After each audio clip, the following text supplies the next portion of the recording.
There you are. It took you a while. I was getting worried you wouldn't make it. I even realized that I didn't get a chance to introduce myself. I'm Caradoc, your savior. What kept you so long?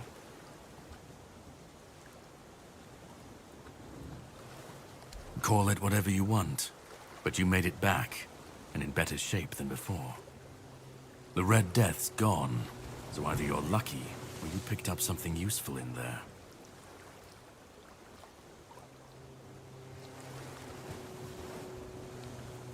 You found him. I'm truly sorry it turned out to be you. Well, it seems that the Red Priests managed to succeed in at least one of their experiments. You were able to go deep into the weirdness, survive, and even bring a piece of our king's soul back with you. I don't have to explain that this isn't something that happens every day. My job is to make sure it won't ever happen again. And this means you have to die. I'm truly sorry.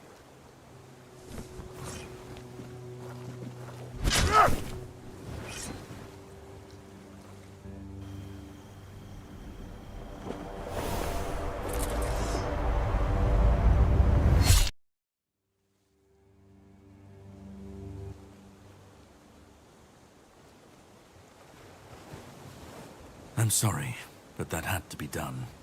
It shouldn't leave any lasting damage.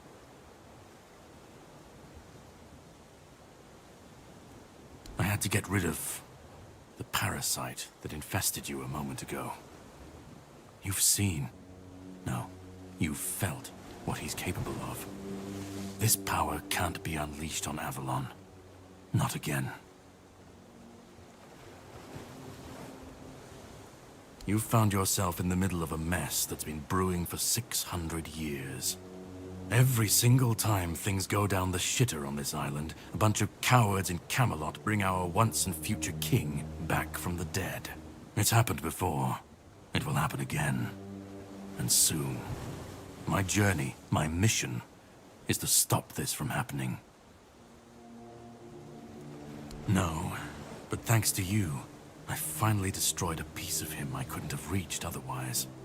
And from where I stand, that's progress.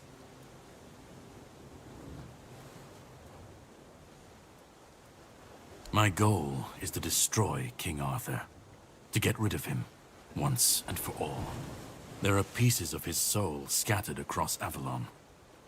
I could use help in finding, collecting, and destroying them. What the Red Priests did to you must have been horrible.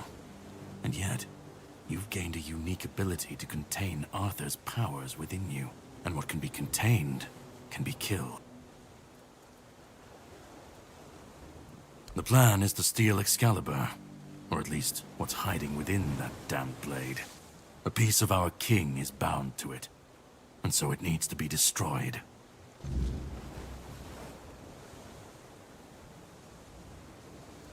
The sword is kept in the Horns of the South. It's a fortress, but if someone has this emblem, they can enter freely.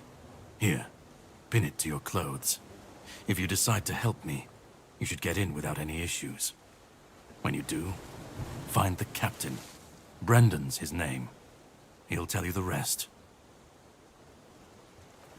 I have something to do first, but you should get some rest. Judging by the waves, the journey won't be pleasant. Set up a camp and get some sleep. Then we'll sail for the Horns of the South. Ah, and here, have some cobweb. Throw that into the fire and you'll be safe from the weirdness. Just in case I don't come back before nightfall.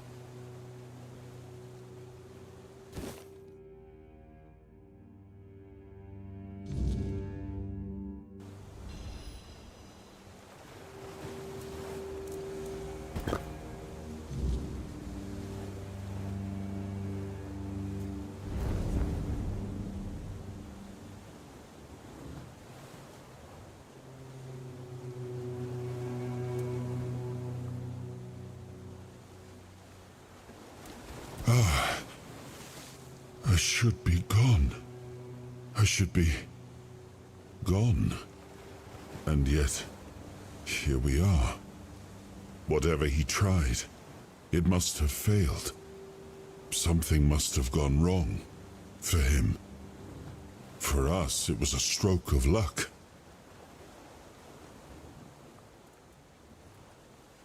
I felt him strike. For a moment, there was nothing. No weight, no voice, no self. Just silence. But then, you pulled me back, didn't you? Or have I never left?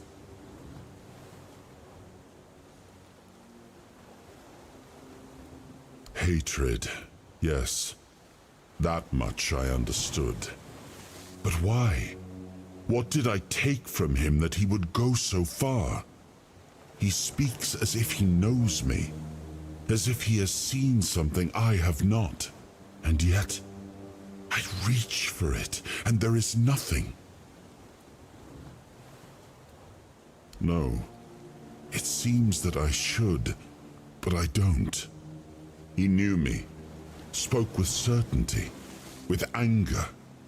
But to me, he's a stranger. If he was a part of my past, then that past has been taken from me. I need to regain it.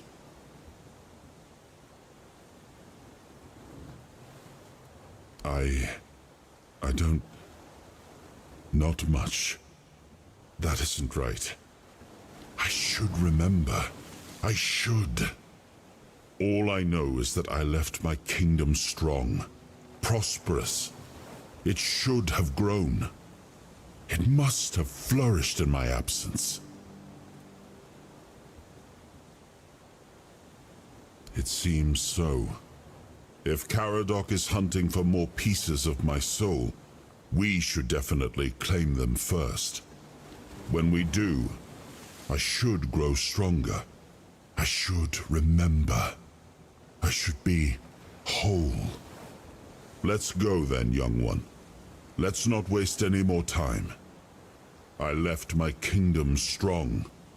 It should have only grown stronger in my absence. And if something threatens it now, then I will see it restored.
Ready?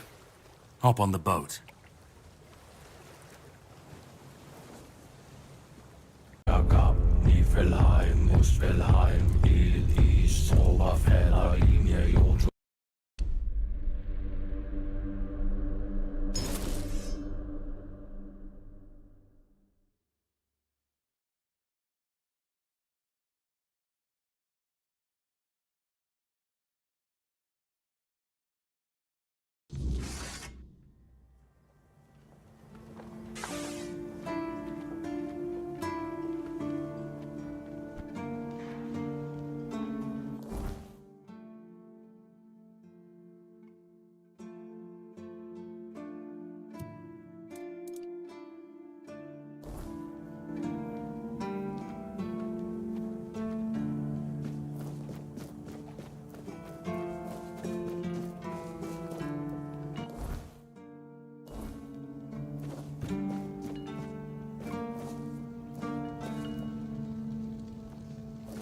What do you want? You all right, newbie? Have you been to see the refugees? I can't believe poor Cole was put in a cage. Hey, what a mess. Cole came to us with a group of refugees from some nearby villages. They were looking for shelter from, well, everything that's been happening here.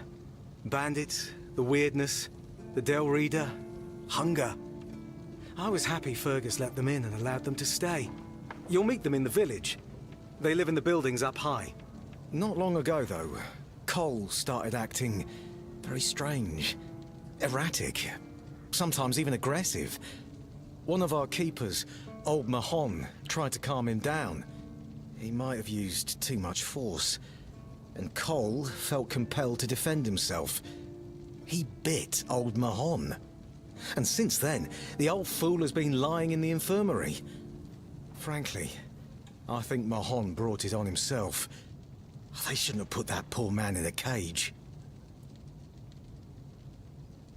Wait, if you ever meet Patrice, please give her those flowers. I know it's not much, but I'd like her to know she's not alone. I support her and the other refugees.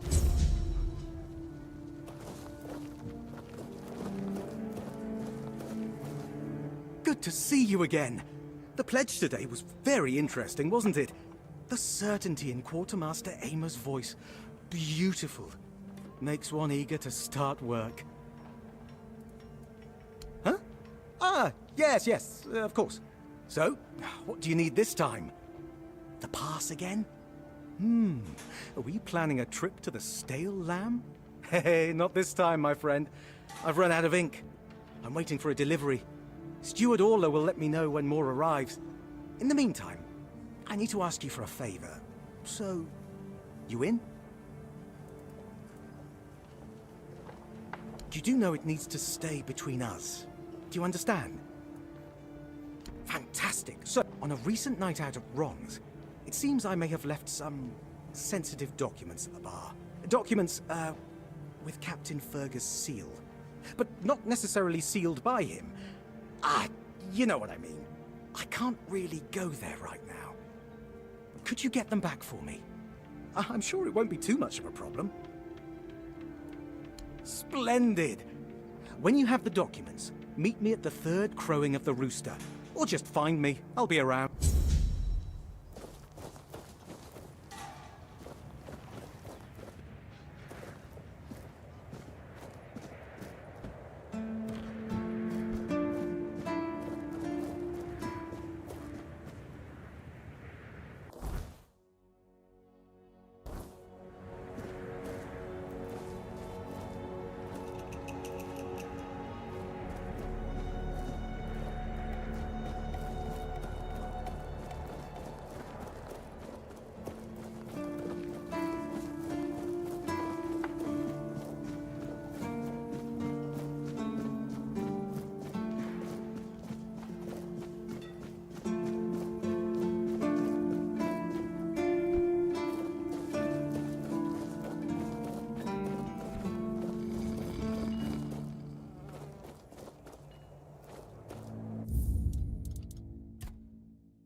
I'll teach you to respect me.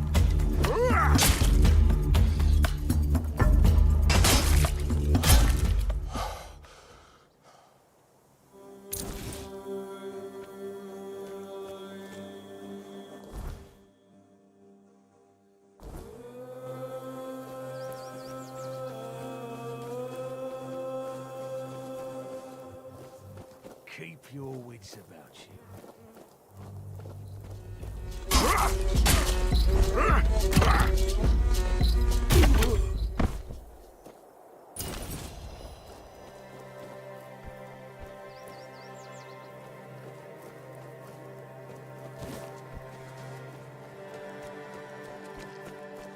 What's that noise?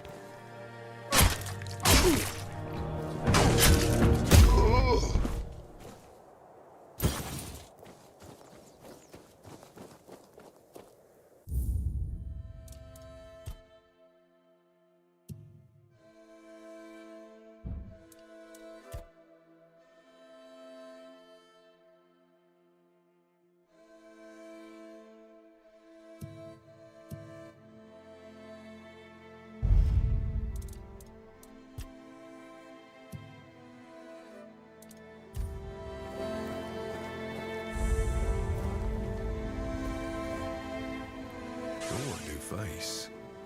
I haven't seen you before. It depends on who's asking and why. No, I'm kidding. I don't meet many outsiders these days. I'm Marg, a hunter in the service of the Horns of the South.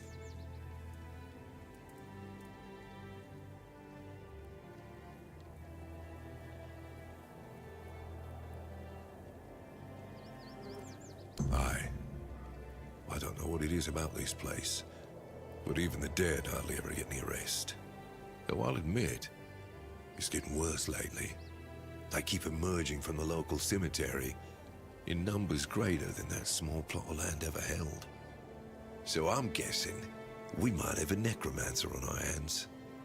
And here I thought after the Charred Conclave, we'd have more than 100 years of peace from them.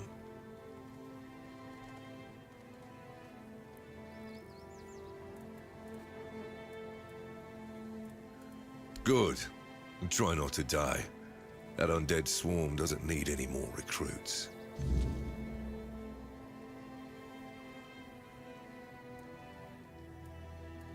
I'm self-sufficient enough not to have to ask for help. However, I suppose I could help you. I could share some things I found out during my hunts.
The first time I saw her was years ago, when night fell over Brockmiala, and the gatherers had already fallen into a peaceful slumber.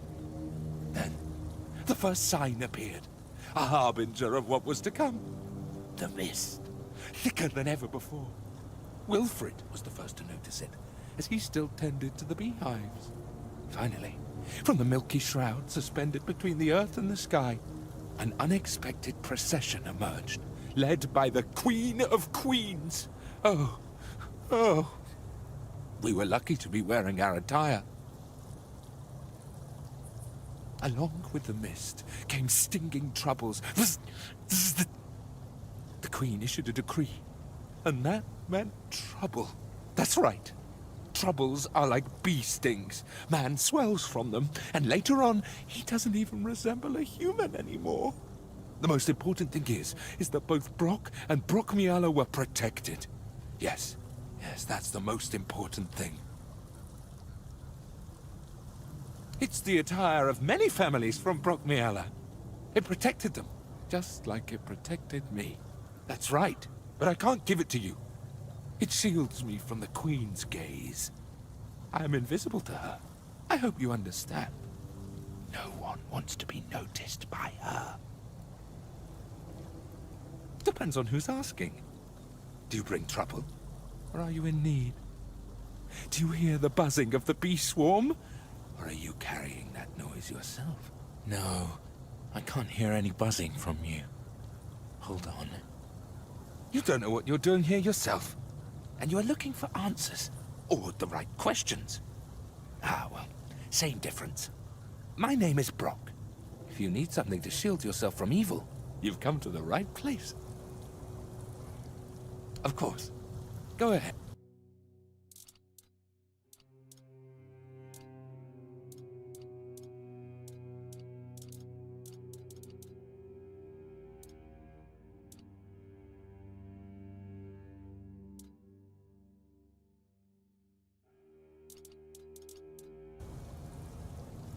Take care of yourself.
Check it out. They did it.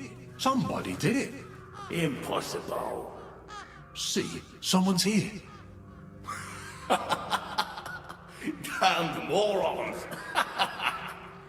Nobody could be stupid enough to actually fall for this. And yet... Hey, you there!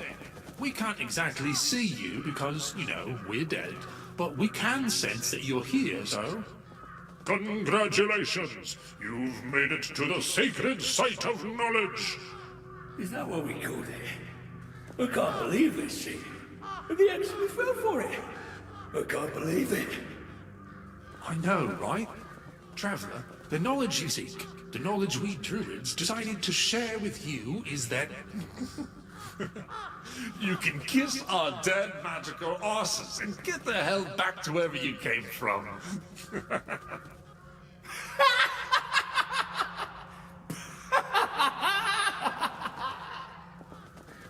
Now scram. Oh yeah, I forgot. They always need answers, don't they? Right. What did you expect? A monster fight? Some grand artifact to carry you back home? No monsters here. At least none you could fight. Yeah, you people and your treasures. You remembered to take something with you? Not really. Here. Here's your artifact. You must carry it with you at all times or else. I can't. I just can't. Yeah. Now scrap.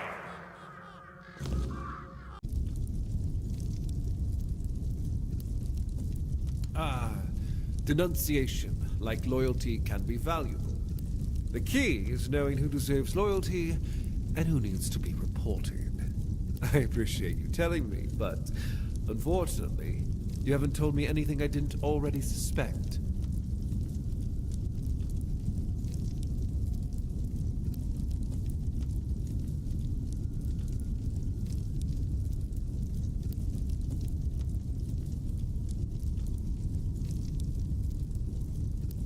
Marvelous.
You'll fall to my sword.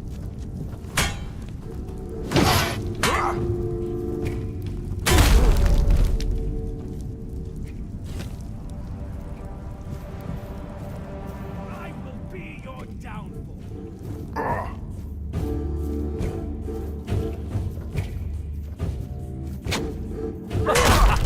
You are nothing but a peasant.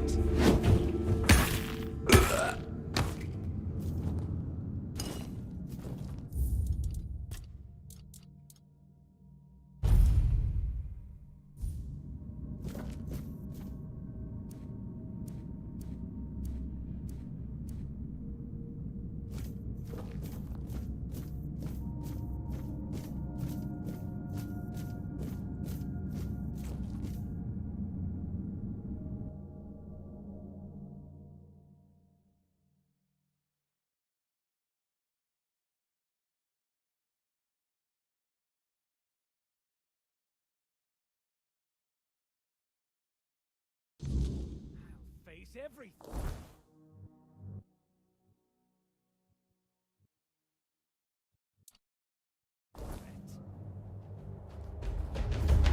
You're no match for...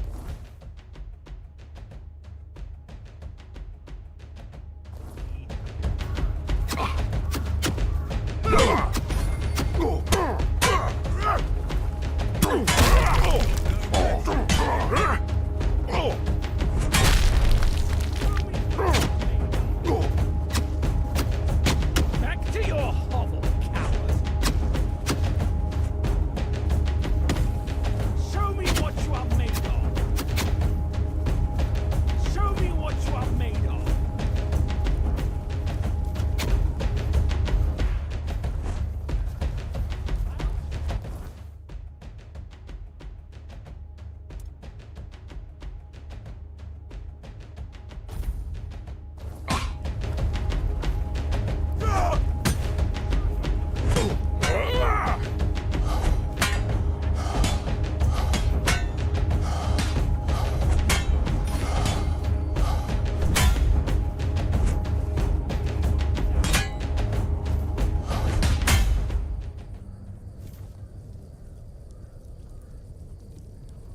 Back to your hovel, coward. Your armor won't save you.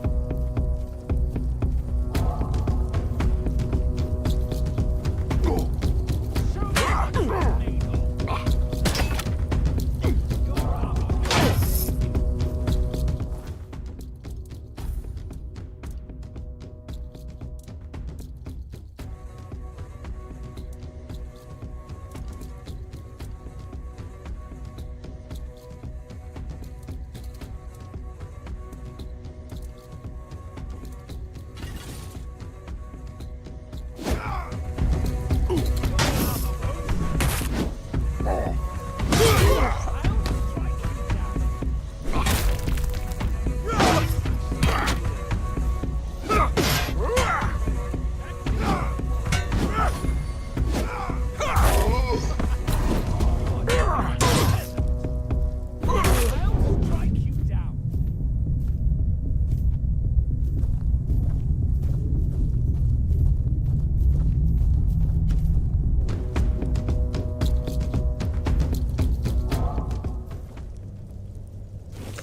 I'd rather face blades than boredom.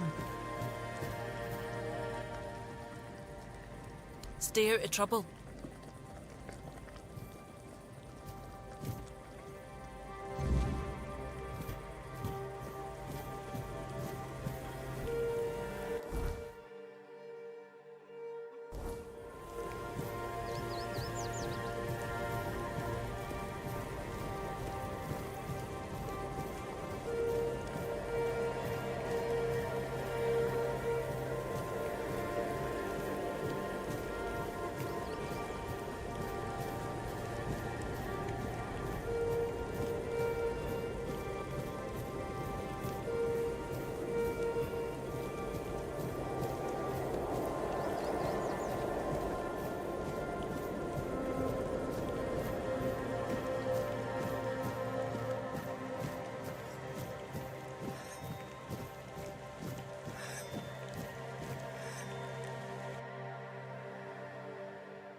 Oh, look who's here. Has the destiny of the South graced my humble abode?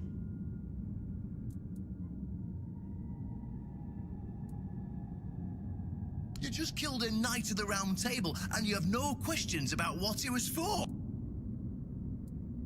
Because sometimes the best defense is a good offense. First off, he represented Camelot, and we're done with their influence. No. Second, after the massacre of One Eye's tribe, his death was convenient for both of us. And when the tribes finally unite and come down from the mountains, there's a chance they might leave us alone.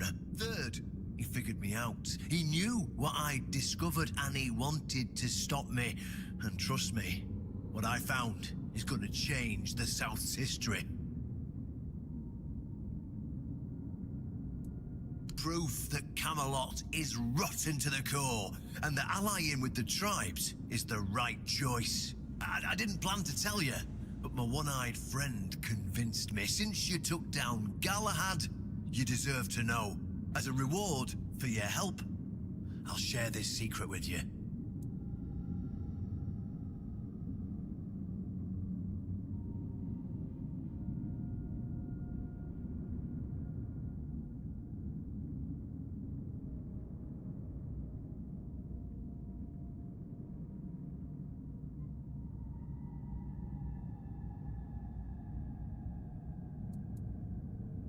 Huh? Well, if that's how you feel, fine. I promised. So here it is.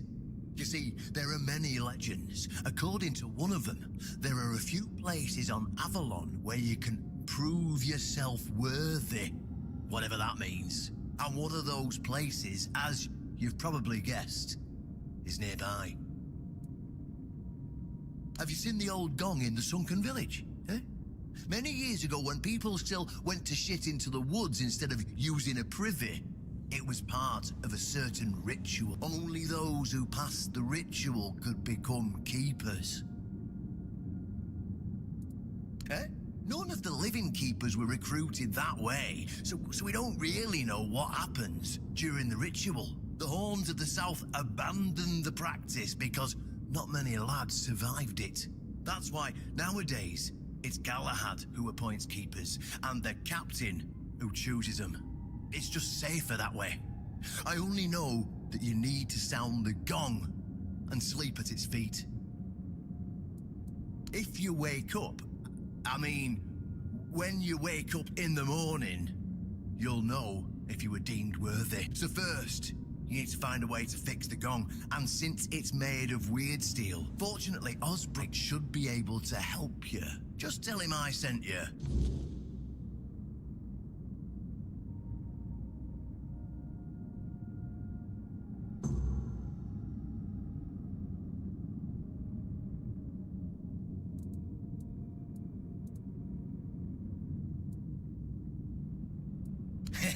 Exactly. Even I don't argue with ancient traditions. Then you'll have to find someone smarter than me. Of course, they tried. It turned out that the keepers who passed the ritual could hold it longer than anyone else. Maybe it'll be enough for what you need, and maybe something entirely different will happen. It's your risk and your decision. Go on then.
Who dares disturb my peace?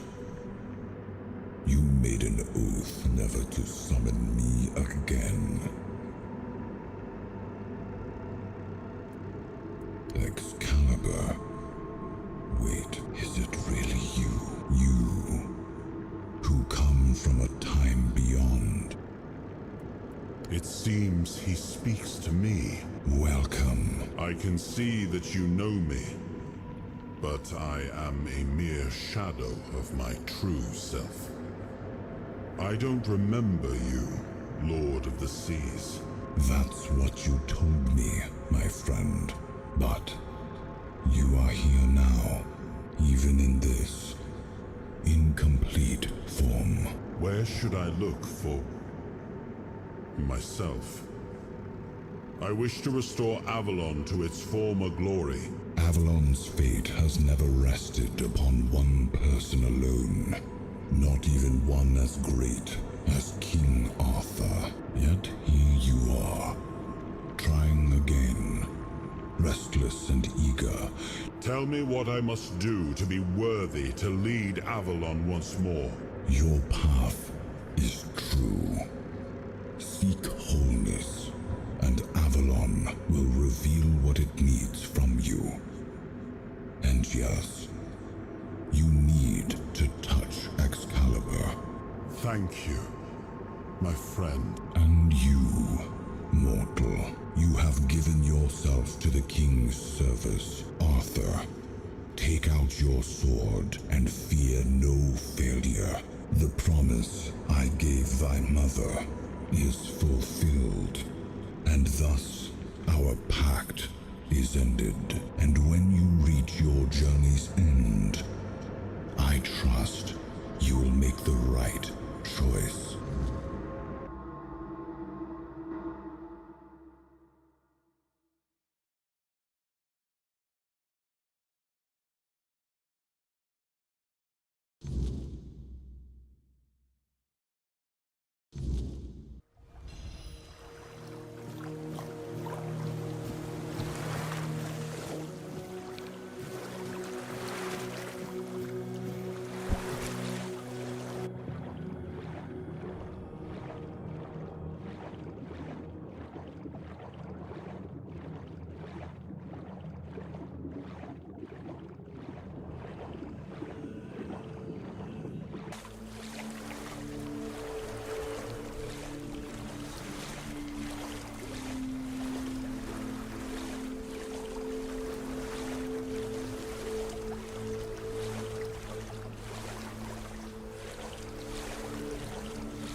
am his will, the fire that bends the world to his command.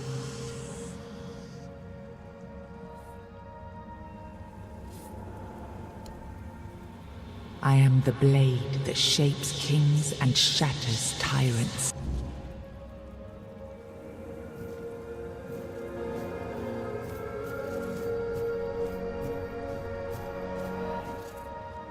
Enough, Merlin. You can't keep throwing lives into this abyss. These experiments, they're destroying what remains of us. Destroying us? They're what's keeping us alive. Do you think the Four Dwellers will stop for pity or mercy? Every soul we lose here saves 10 more on the battlefield. You told me to do this. You sanctioned this. And I'm close to getting it right. I know it. No, we can't justify this. There's no victory worth such a cost. You know full well, Arthur, that this isn't about victory. It's about survival. If we don't push these boundaries, there will be no future for your kingdom, for Avalon. You dream of peace, but without victory, there will be no peace to dream of. The path ahead is brutal, but if we relent now, we lose everything. And yet we keep losing people and gaining nothing in return. We must change the path. They volunteered for this. They volunteered to save our kingdom, and you've gotten no closer to doing it. Their sacrifices cannot be in vain, Merlin. Find another way. Use your mind, your wisdom. Leave this slaughterhouse you've created behind. A different way. That will take time, and resources we may not have. The enemy won't wait. They will if I make them. Whatever it takes, I will buy you that time. Find me a weapon that wins this war without annihilating what we fight to protect. Whatever it takes. Yes. Let it be known that it was my decision, and I will bear the consequences of it. Oh no, my king. People can never know. It was all my idea, and you knew nothing about it. All of us have our role to play. You are the leader, and they need to love you. If we win, you need to become more than a man. You need to become a symbol.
Nice to see you!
Let's see.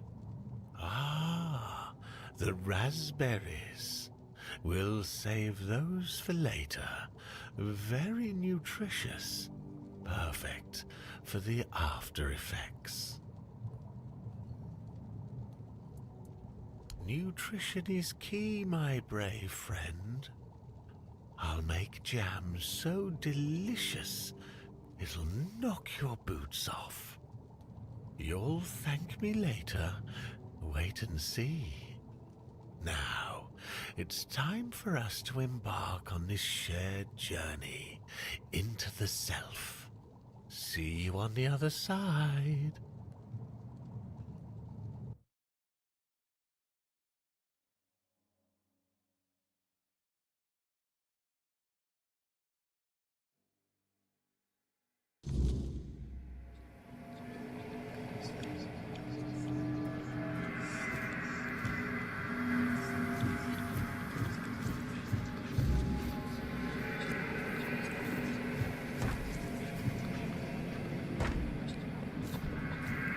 Silly mushrooms. They whisper behind your back again.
How did you lose your name? Did the fire take it?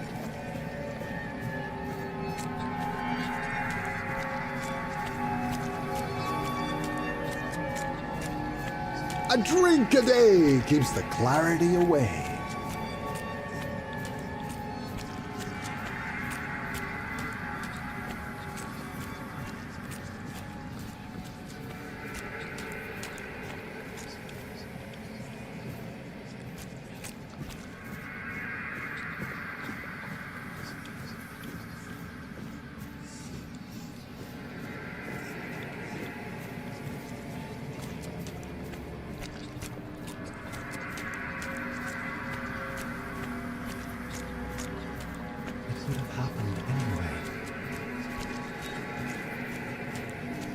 You didn't have a choice. If it weren't you, someone else would have pointed them to the hiding place.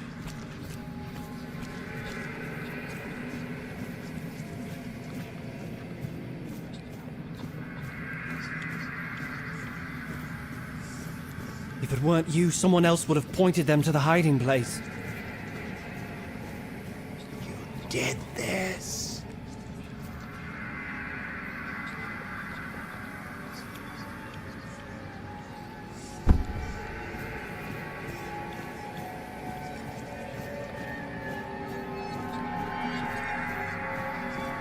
Wait! Just wait! There must be another way!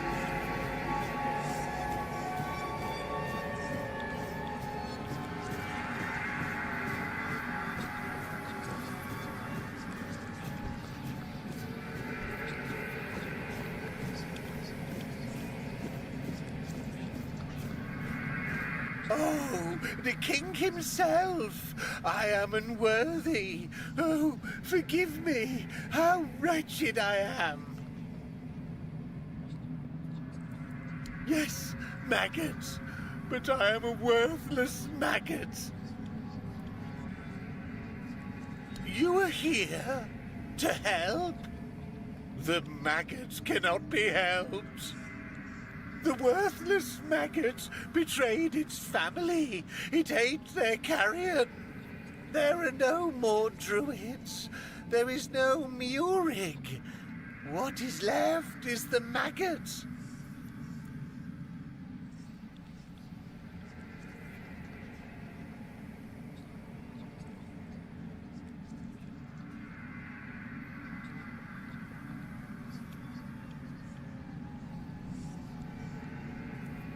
There is no Murig. There is the maggot. The maggot ate Murig. Murig ate the druids. The maggot was born when Murig pointed to where his brothers were. Yes, and thus the maggot was born. The maggot doesn't deserve to live. Would you like to kill the maggot? The maggot doesn't want to live.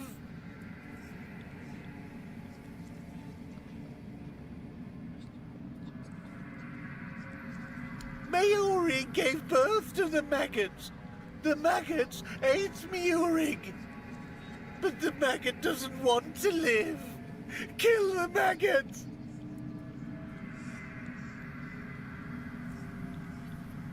The maggot won't fight you! Kill the maggot!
Wait! Just wait! There must be another way! Take me instead! Leave them alone!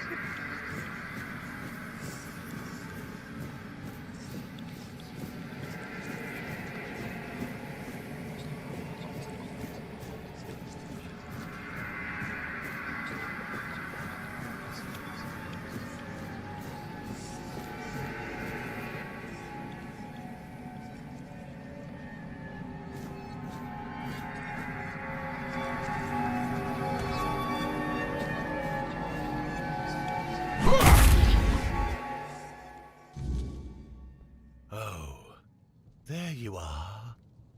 It was an interesting journey.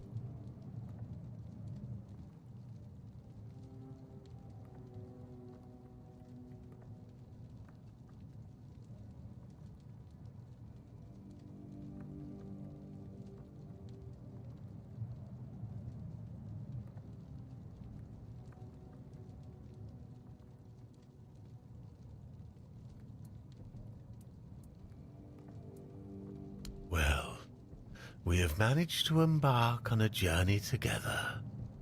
Mine was rather still. I sat unmoving in the middle of something I like to call the Chamber of Memory. Then I saw you, except it wasn't you, but the power you carry within you. That power had a face. One that no one remembers, and yet I knew who it was. Strange.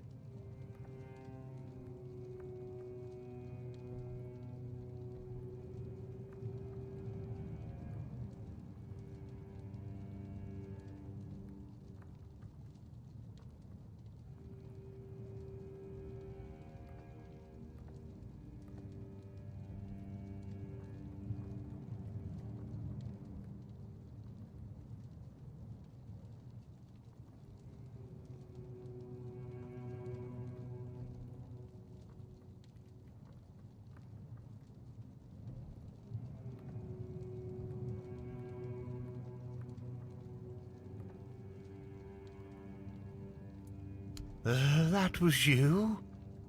I was sure I was getting killed by King Arthur himself. It seemed strange that he was there, but my ability to speak seemed very limited. I felt that I wanted to die, which was nothing new, to be honest, but now perhaps I should be grateful, and yet I feel like something inside me has died. Something important. I am Maggot. Murik died alongside his brothers. Please, I don't want to talk about this anymore. It did. Things I'd forgotten. Things I didn't know I knew. It's not a scroll. It's a tablet, split in two. Druids kept one half. Priestesses kept the other. The druid half. It's at Sagrimor's castle. I don't know how he got it. He wasn't the best sort.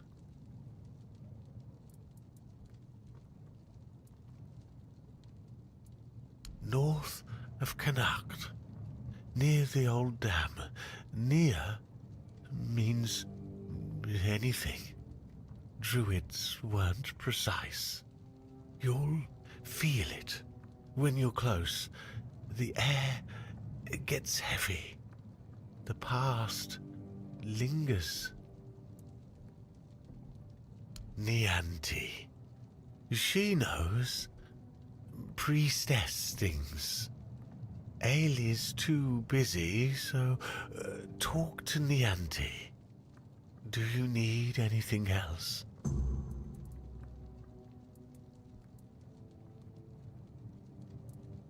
Most of the old scriptures point to the north of Connacht, near the old water dam, of course. Near could mean 1 mile or 10. Druids weren't exactly known for precise directions. Still, that's your best bet. You'll know you're close when the air feels heavy, like the past.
Let not thy...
was writing something.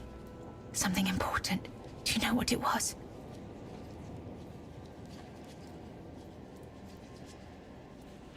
Yes, Bors, my former lover. I have fond memories of him. Really? Perhaps that was true once. I longed for my own Sacramore. I craved love, true love. A beloved, not a dog. My dearest Bors, I'm sorry. My sister. I have 2 sisters. One older and another the eldest. She's the caregiver. She nurtures. She helps. She tries.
I was writing something.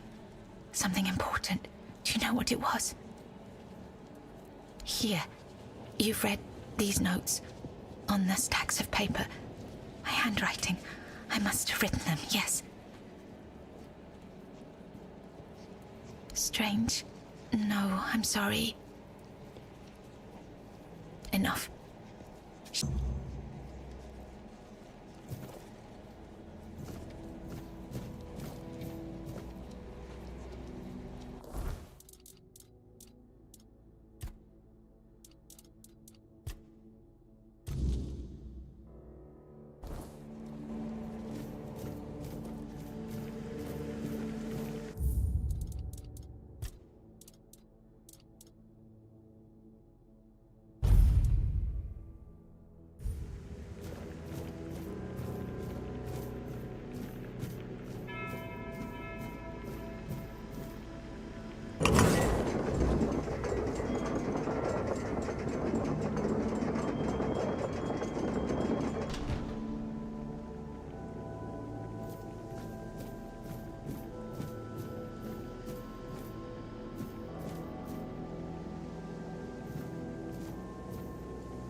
Why did you kill me?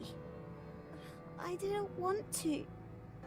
I didn't want to be like that.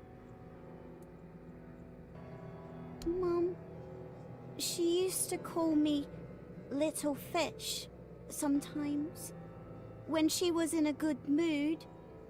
But when she wasn't, she'd call me Bastard, Misfortune, or Mistake. Once, during a bath, I cried that the water was too hot. So she pushed me fully underwater and... Mama is the most important one. She controls everything. Everything rests on her shoulders. Father is the king, and usually just sits on the throne. Mama always said he was busy. Then I was here, sitting in the water.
She stitched them into her prayers, yet the gods unraveled them one by one. I feel their weight in my arms.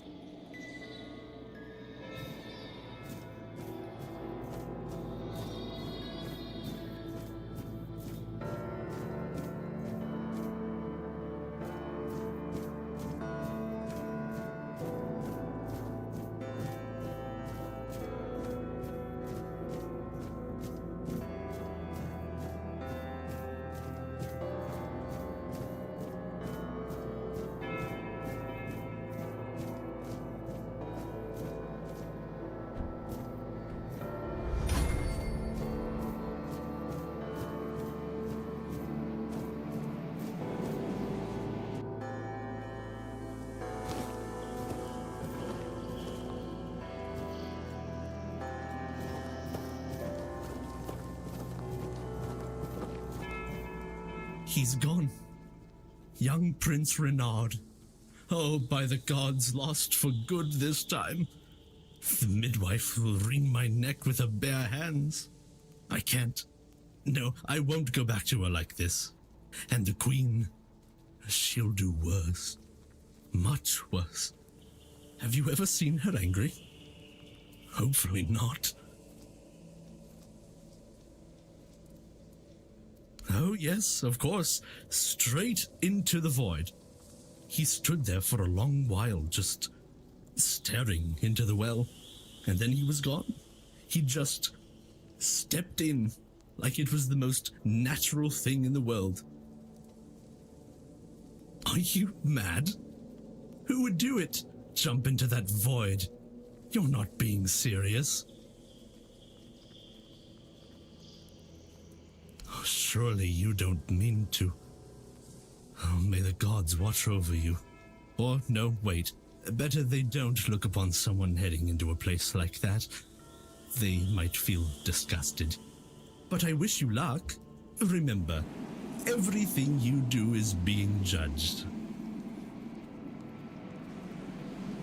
I should have stuck to serving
Did the midwife send you?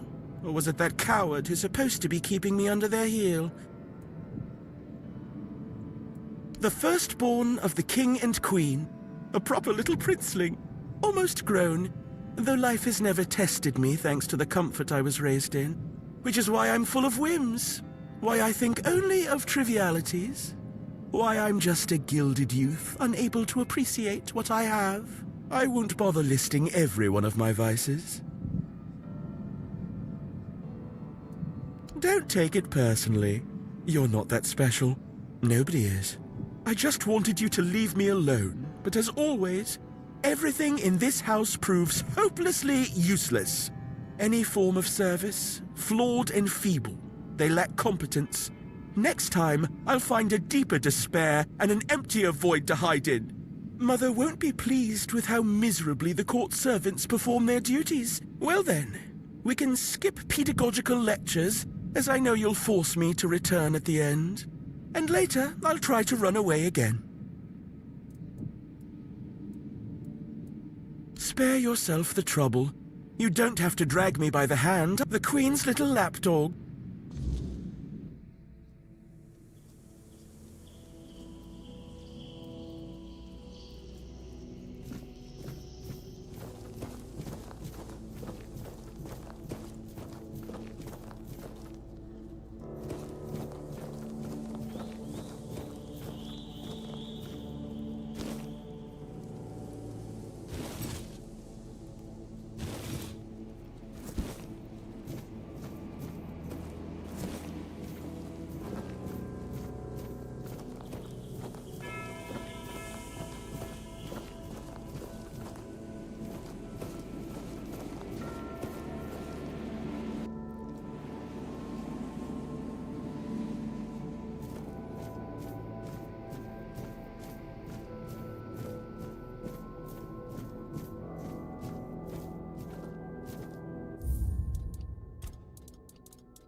Change.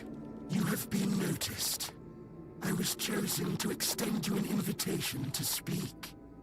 But first, you must let me show you something beautiful. The mycelium. Do you agree? Splendid.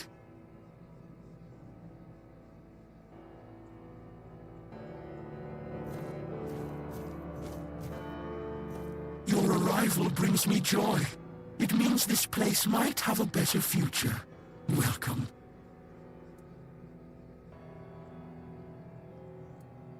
The true natural order, balance, death and life. We have lived together since the dawn of time. Regardless of the decision you make, I will still be, in one form or another.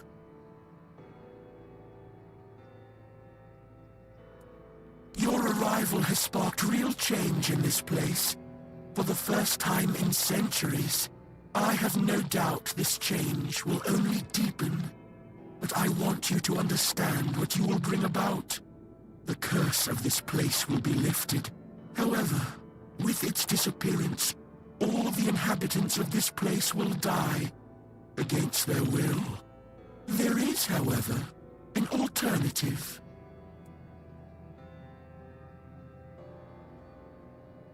You will go to my home, the place that is my call, and you will take a part of me.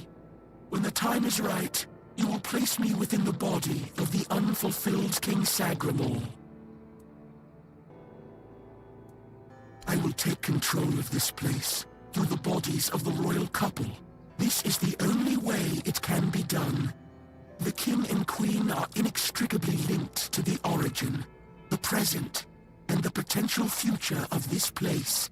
They must have a part in this. My growth will be slow, but eventually I will encompass everyone. The new kingdom will be a common good. I cannot force this decision upon you. I am not able to threaten you, nor do I wish to. But after you complete your task, this place will die with all its inhabitants. So then, what is your choice? There will be no other opportunity for this conversation. I don't want to strain Sir Stegander's body for too long. Wonderful. When the moment comes, plant us within the king's breast. Let him finally rest. We We shall take this place. Thank you, on behalf of the inhabitants of this place.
Your queen so cruelly? Why did you refuse to simply bow? You could have served me for eternity. Wouldn't that have been beautiful?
Gone, is she? Gone from one eternity straight into another. Oh, how I wish we'd had one more day. A proper one. Marked by the sun setting on us forever. Once, I dreaded it. The relentless passage of time. And now, all that's left is tomorrow, and tomorrow, and tomorrow. And all our yesterdays have lighted fools. The way to dusty death.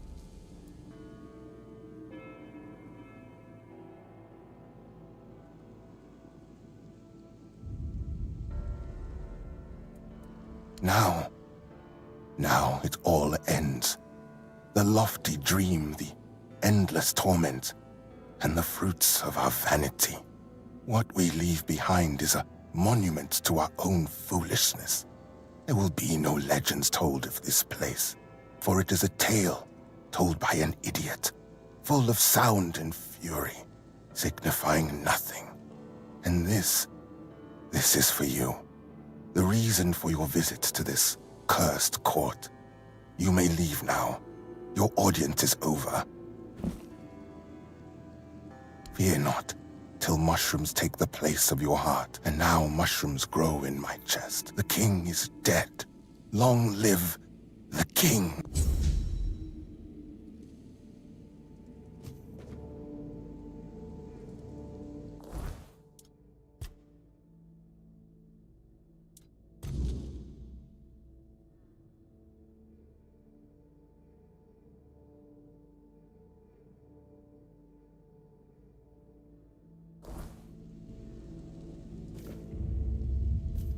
We must grow.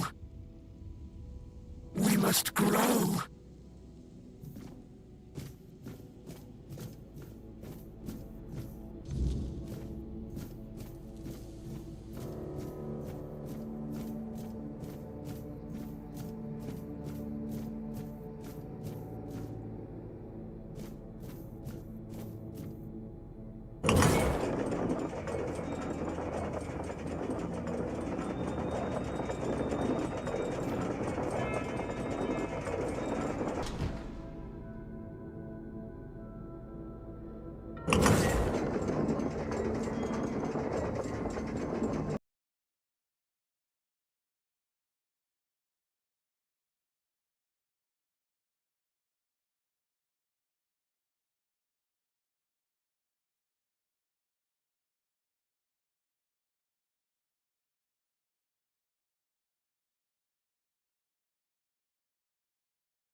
What happened?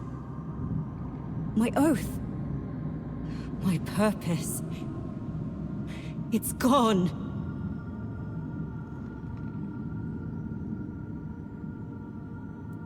Forgive me.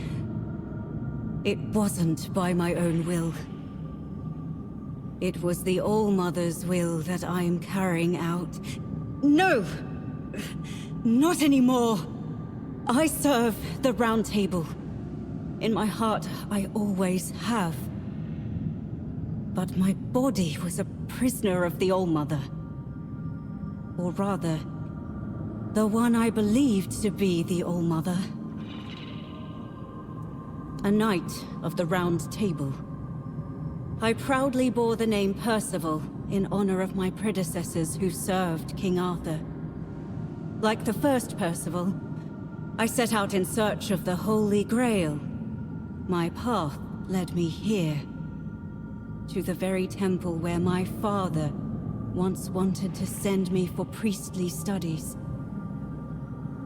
I never felt a calling then.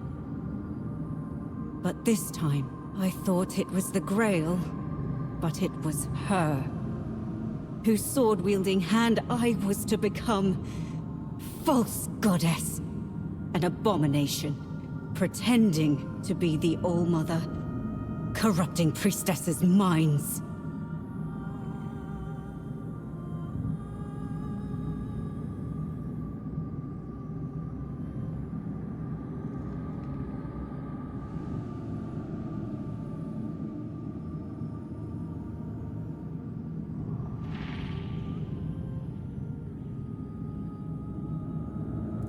A Four-Dweller. One of those four-armed creatures King Arthur fought when he first arrived on Avalon. The kind I'd only read about in old texts. I did. I challenged her to a fight for claiming to be a goddess. For poisoning the minds of the innocent. She said she would prove that she was the only goddess here. She forced her way into my mind, and made me vow that if I lost, I would become her paladin and serve my only true All-Mother forever. I was vanquished. I knelt powerless before the false All-Mother as she pierced me with a blade. Be careful. If you face her, fight fiercer and strike harder than I did. I spent countless years trapped in the prison of my own body. Bound to her service, where I found the truth. I was blessed with her presence. I warmed myself in her radiance. I'm sorry. The oath I swore to the false All-Mother. I can still feel its binding. You could ask the All-Mother to forgive me. Beg her to grant me the honor of being in her presence once more. No. Kill her. Kill the false goddess. May the true goddess guide you.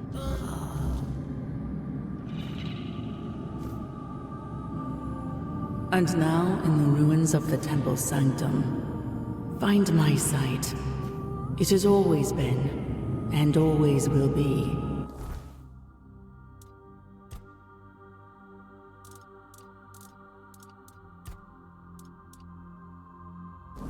All-seeing. It watches you, even now.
sensed your approach, my king.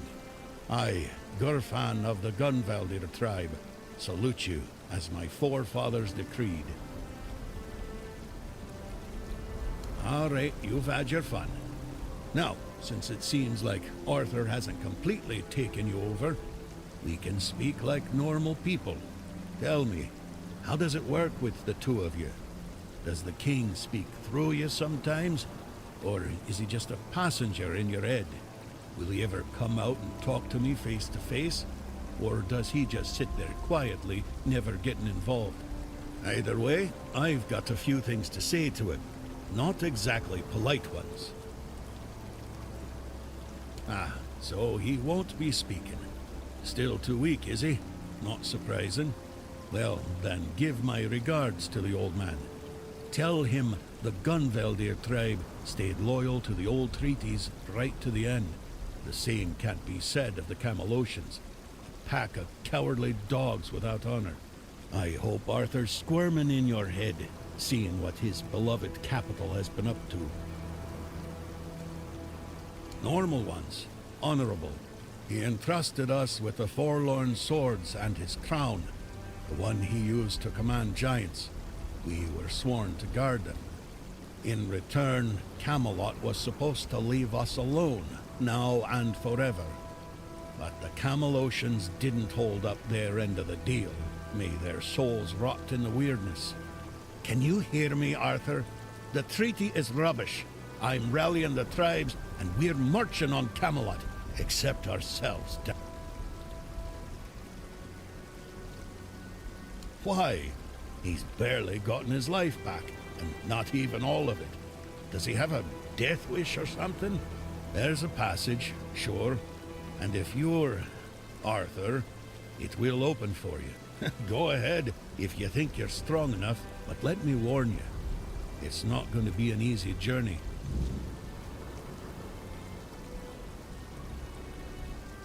Well, the giants are asleep, at least on the surface. But below, what if they wake up when they see Arthur? I doubt they'll be happy. And if the giants weren't enough, there are still the monsters and other surprises. If I were you, I wouldn't go in there. At least, not until you're sure you have the strength to handle what's hiding inside, or without the blessing of the tribes, as agreed 600 years ago. You'd know that if you remembered our agreements, Arthur. Yes, the funny thing about our king, as you may already know, was that he was pretty sure of himself and his abilities. He knew he could march in there, grab his crown whenever he wanted, so he didn't sweat when he made a deal with our ancestors. He said he'd come back for his royal hat, only if the kingdom was in a dire situation. Traditionally, this was meant to be done during a moot, an assembly of the tribes, and I'm calling one, so we can help each other out. If they won't, our tribes aren't exactly known for getting along and gathering them all in one place at the same time, but now they've left Gunvaldir in its time of need. That's why you have to shame them even more. And if they say they won't come because, then you'll deal with a because, right? After all, you're the king, aren't you? Well, I need the chieftains to come here because we have to agree on a united front if we're going to fight Camelot. And I want to make damn sure that we fight Camelot not as a solitary tribe, like hot-headed One-Eye once, but as a united force. But I'm worried that something might be keeping them from leaving their villages. Exactly. There's only one sane course of action, but I'll be waiting. As a Gunvaldir, I've got nowhere to go anyway.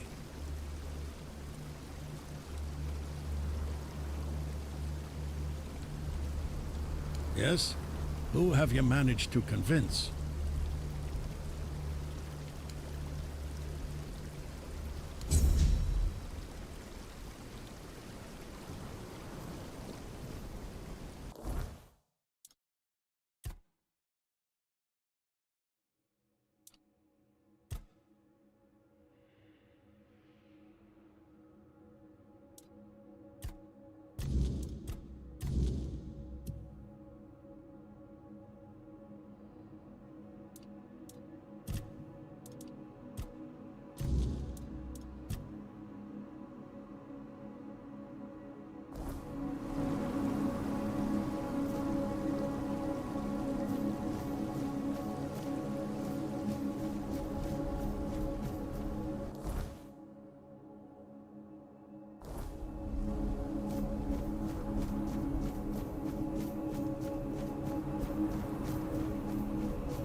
No entry, outsider.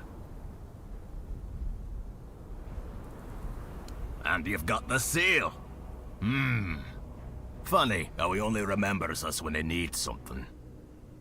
Fine. Go on then, and speak with our chieftain, Angsver. Just try not to piss him or anyone off. The only other way out of this village is a long drop straight down.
You don't belong here.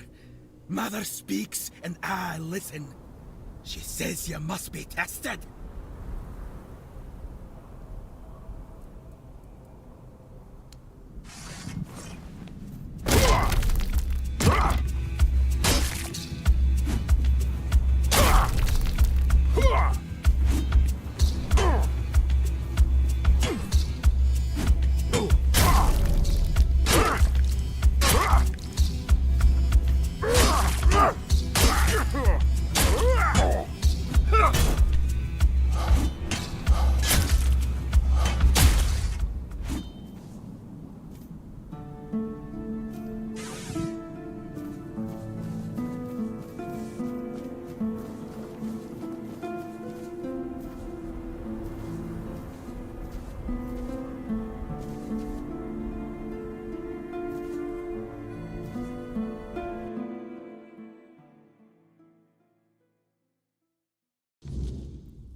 You? What you doing here? Haven't you done enough?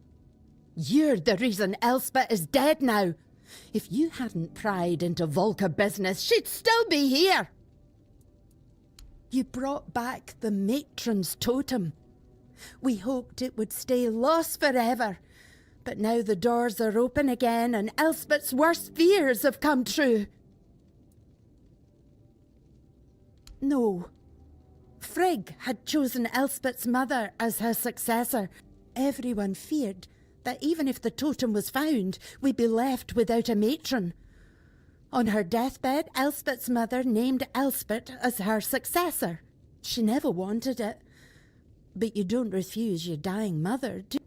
We thought the tribe would eventually move on, find new ways to worship Mather, and leave this mad... But then... And bring down the wrath of the entire tribe on us both? After everything that's happened in Volca, do you really think they'd calmly accept her saying no? They wouldn't care about our plans. This entire tribe is worthless. You don't know? When a matron undergoes initiation, it's said she becomes a living vessel for Mather's wrath. It's like drinking that cursed potion. Our matrons spend their days isolated, barely holding back the berserker madness that threatens to consume them. They rely on calming herbs, meditation, whatever they can, but they need an iron will to... Elspeth wasn't like that. She wore her heart on her sleeve. She loved people. She loved the mountains. She wasn't meant to spend her days alone in a dark room, hovering on the brink of madness. Yeah, me too. Now you see why we don't like outsiders prying into our business. Here, Elspeth left this letter for you. Take it and go.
It's always a pleasure to see you, fellow outsider.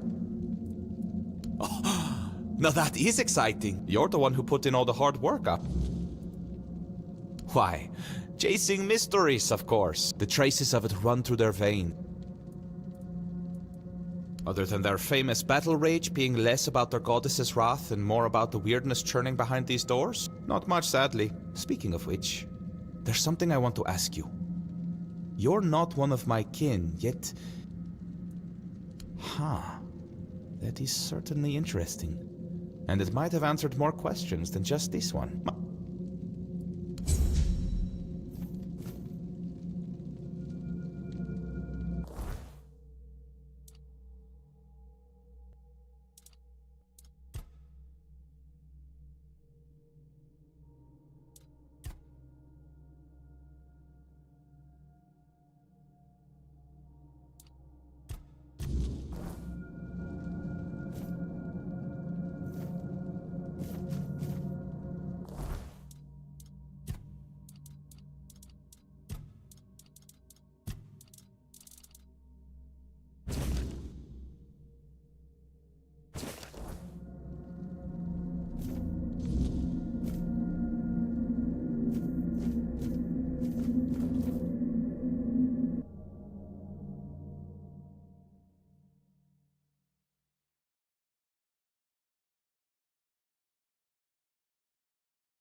Dead by her own hand, rather than serve as matron. How could she do this? We needed her. The tribe cannot survive without a matron, but I cannot force anyone to take the mantle. Find us a matron stranger. Someone willing, find us a matron stranger, and I will attend the moot. Yes. Have you found the right candidate for our new matron?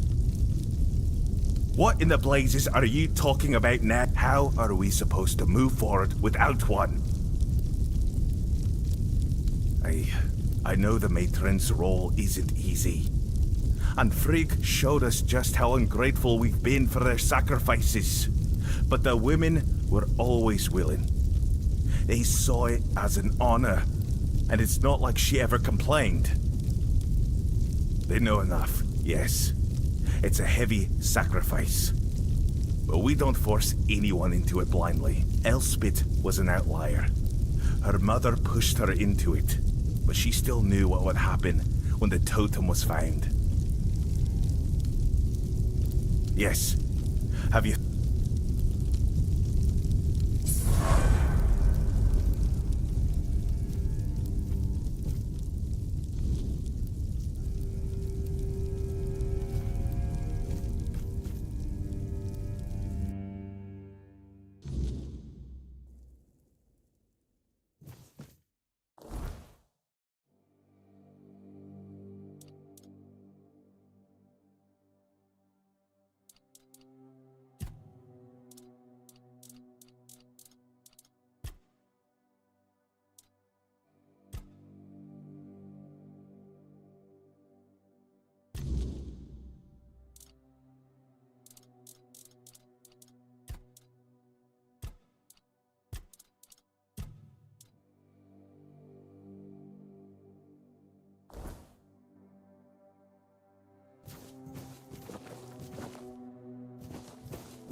His burden, the man beneath the myth.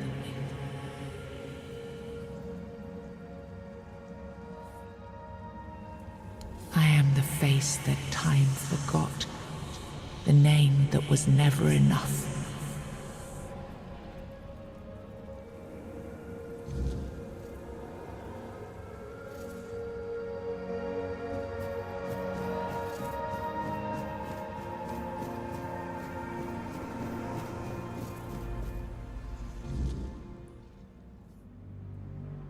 First, you used these people to win yourself a kingdom, and now you herded them here under threat of being stomped to death by giants if they leave or disobey. After all that they've gone through, all that they've done, all that they've suffered, this is how you intend to repay them? No kingdom will stand with people like them within its borders.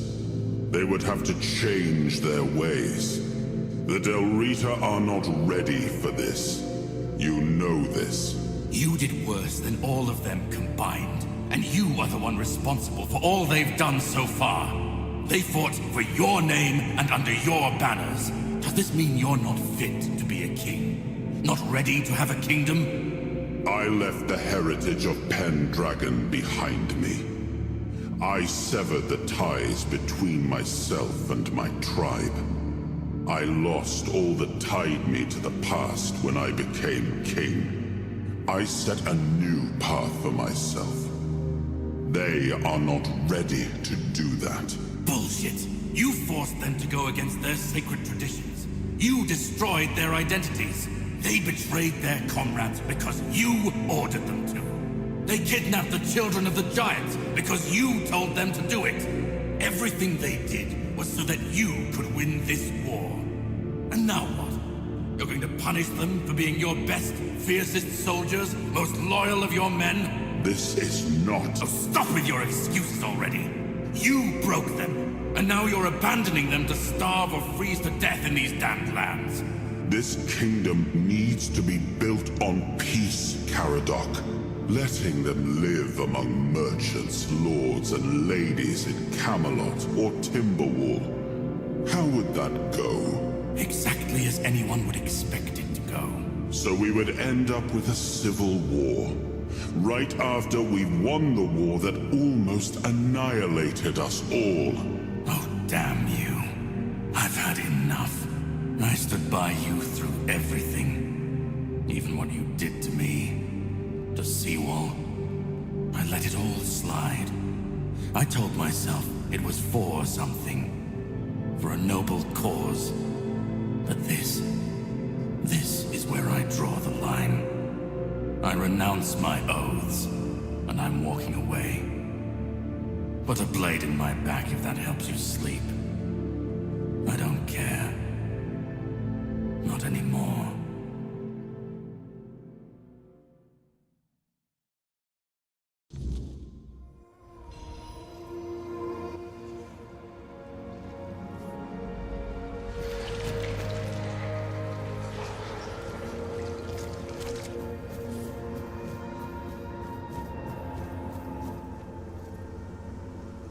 Now I remember it all. I left the best of my people here. I betrayed their loyalty. And for what? Everything.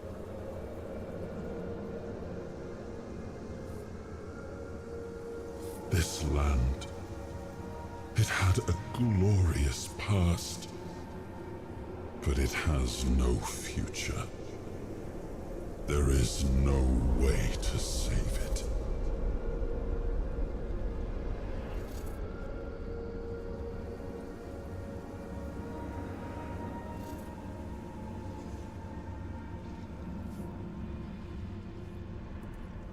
And what if my decision cost them the ability to grow? What if instead of helping them become better, I forced them to stay set in their ways?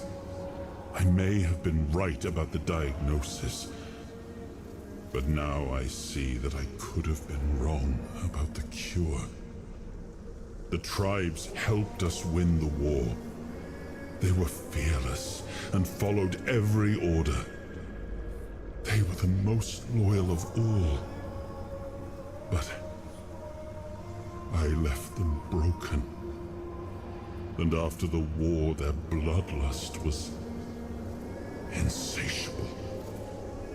I had to do something. This felt like the only choice.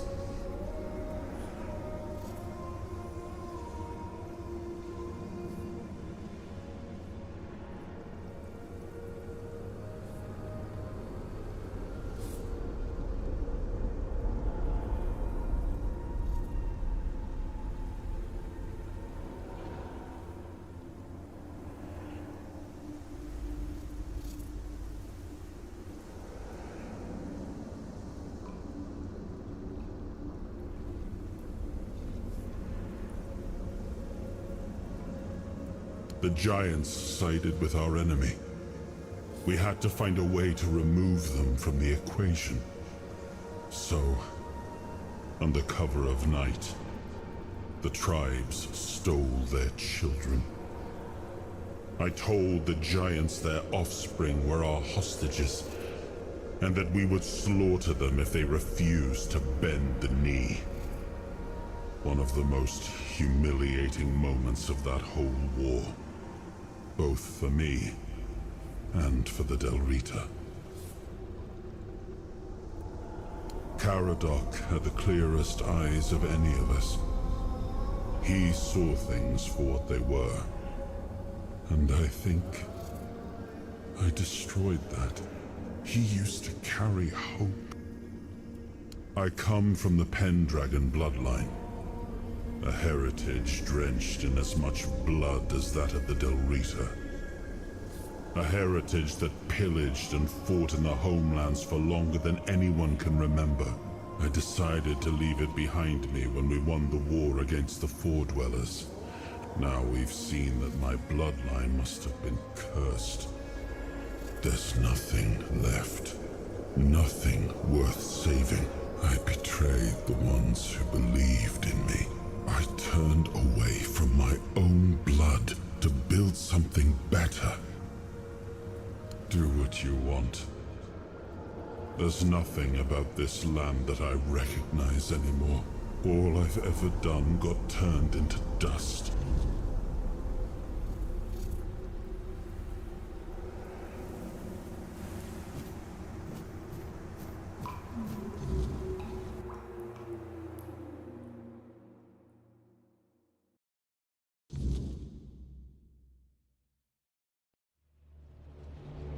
Once and future king, you return. Speak your will through the mortal you now inhabit.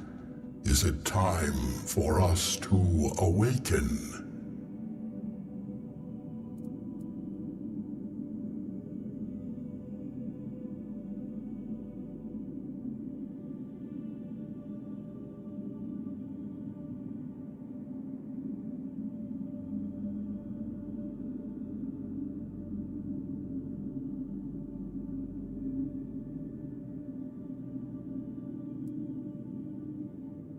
The Del Rita were our eyes through long centuries of subjugation. We honor their fierce and burning spirits. But we know their rule would be merciless and drenched in blood. The giants know that bloodshed must be halted. Your will shall be done.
You've come. The one who carries what's left of me. Please, don't come any closer. Don't force me to think about coming back again. Just let me finally...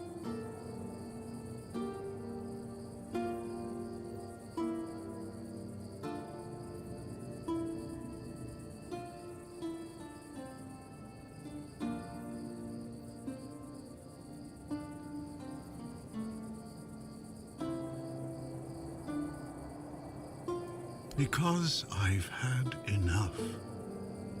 Enough of being torn apart and stitched back together. Enough of being used, shaped, and forced to be something I'm not. Do you know what it is like to be a king of nothing? To see the people you swore to protect suffer because of your choices? Or worse, in your name. I've seen towns burnt to the ground, families destroyed, all because someone thought it would serve the greater good. And they called it loyalty. They called it justice. I've been dragged through every dream, every lie they've built around me. And I'm tired. Tired of the weight, of the expectations, of all of it. And most of all, I'm tired of failing. Orin wants a king, not me. He doesn't see the broken man behind the myth. He sees a symbol, a weapon to wield against the weirdness. But symbols aren't people. They're empty. And the more they're used, the more they hollow out the one who carries them. That's all I've ever been to Orin and the Druids. Do you know what it's like to be a weapon? To be forged, sharpened, and thrown at every problem? He thinks ending me will free Avalon. But what then? Without an idea, a light to guide them, they'll stumble, lose their way, and turn on each other. People always seek something to follow, something to believe in. Take that away, and they'll tear each other apart trying to find it. Or worse, build something even crueler in its place.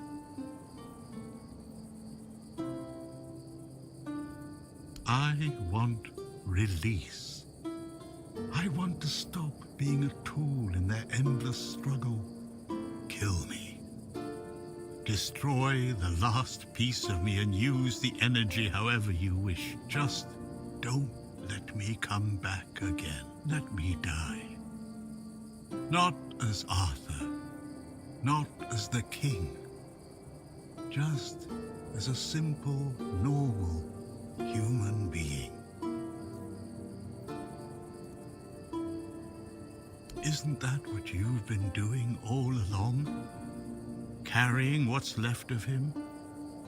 You've already taken up the humanity I was meant to represent. Doesn't that prove Arthur doesn't need me anymore? I don't care. Do you know how freeing that is? To finally not care what happens next? Whether Orin gets his king or Caradoc gets his ruin? To not feel the burden of all my failures? To not see my memory tarnished, my plans, goals, and ambitions dragged through the mud? To not see the suffering my name causes? No more deaths in my shadow. No more kingdoms built on my bones. Another way? There's always another way, isn't there? Another cycle, another resurrection, another lie to keep the world spinning. But please, not for me. Not anymore. I've had enough. I don't want another chance. I want this to be over. Do what you think is right. That's all I can tell you. Because whatever you decide, it will finally be your choice. Not mine. Not theirs. And that's the only thing I've ever wanted. You hold the choice. I don't care who you side with. Orin, Caradoc, or no one at all. You have all of my soul. Use it. Take it for yourself. Or give it to someone else. I don't even want to know. Do what you will with it. Just let me go. Let me finally rest. Let me die. Please.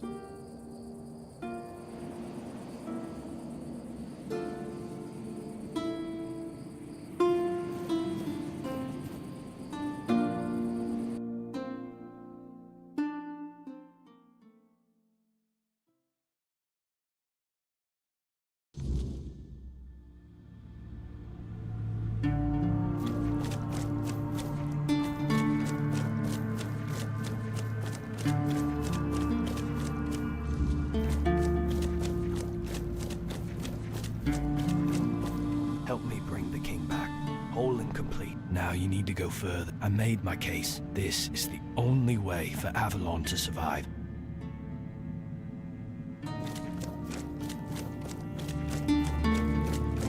Go on. He's waiting for you.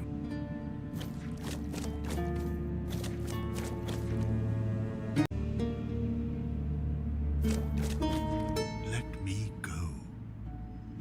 Let me finally rest.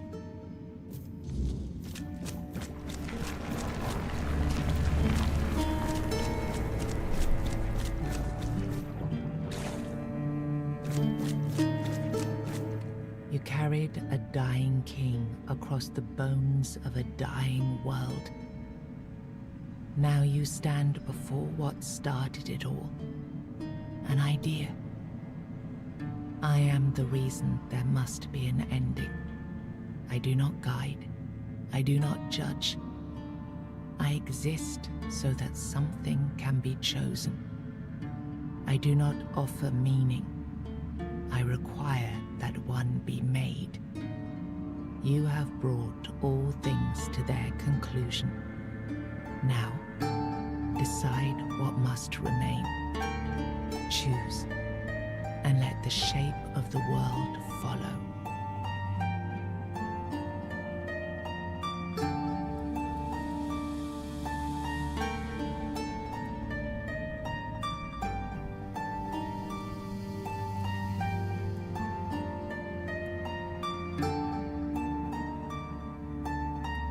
You will vanish into the story you chose to restore. You will break the frame, and what follows will not remember you. You will be seen. You will be followed. You will be blamed. You will shape the world to become its witness.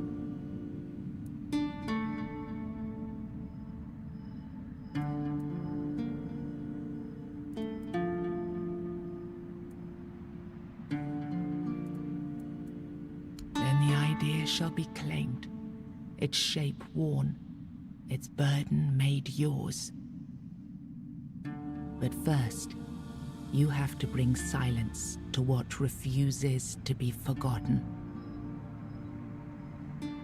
If this is what you want, then take it, my friend. But promise me you will learn from my mistakes.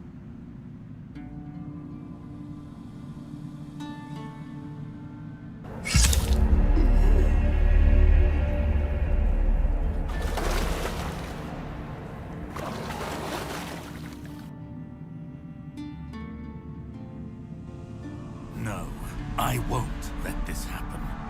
Not again.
You think any other human could wield this power? I endured 600 years of pain, of suffering, of loneliness. I made the sacrifices, me! And now you think you can take it from me? The hubris. No. I reject your claim.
You took Arthur's power for yourself. Whatever drove you, need, ambition, or will alone, the strength of a king was now yours to command. Maybe you weren't ready. Maybe nobody ever is. But you decided to try. It's a heavy thing, trying to do right where others have failed. Still, you stepped forward, carrying the soul and every choice that brought you here. You ruled not as Arthur reborn, but as yourself, flawed, resolute, untested. Avalon changed beneath your hand, and history will decide what that truly meant. With One Eye and Captain Brandon working side by side, the South found a peace it hadn't known in years. The roads stayed open, the fields were guarded, and the people finally felt safe. No longer bound to Camelot or the Knights of the Round Table, it became a land ruled by its own people on its own terms. Soon after you made your decision in the Resurrection Chamber, Denham took the men here to Camelot, along with most of Kuanak's people. Yvain departed in silence to pursue the Grail and never returned, his absence barely noted as Kuanak faded into history. You awakened the giants and gave their strength to Camelot, ending the Dal Rita rebellion before it could ignite. In time, a new generation rose among the tribes, learning to coexist under Camelot's banner, no longer feared as savages, but respected as part of Avalon's future. Firgas was named the new Galahad the Loyal. With One Eye and Brandon unable to rally the Dal Rita of the Forlorn Swords, the South remained divided. Firgas prepared Camelot's forces to reclaim the region by strength, determined to restore unity through conquest if necessary. The captain led the South to independence, breaking all ties with Camelot. Under his rule, the Horns of the South flourished. Merchants, pilgrims, and adventurers returned to the roads, and prosperity once again reached the far corners of the land.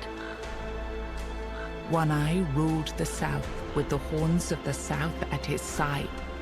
The Dal Rita, the Forlorn Swords, remained divided, leaving the South strong but isolated. Without wider unity, his rule endured for a time. But the future beyond his leadership remained uncertain.